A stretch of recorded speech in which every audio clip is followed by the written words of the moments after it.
how to enable light mode on Google Chrome. In this quick tutorial, I will show you step by step process so you can do it by yourself. First, go to your Chrome browser. Then at the top right corner, you will see the three dot option. This is the customize and control Google Chrome option. Just click on it. Here you will see the menu. From the menu, select settings. Now at the left bar, you will see the appearance option. Just click on appearance. Here you will see the theme option. Just click on themes. Now at the right, select light option.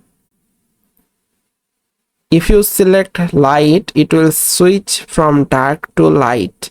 The other way is if you select the mode option from dark to light, it will switch automatically from dark to light. So by following this easy step-by-step process, you can easily enable light mode on your Google Chrome. So thanks for watching. See you in the next video.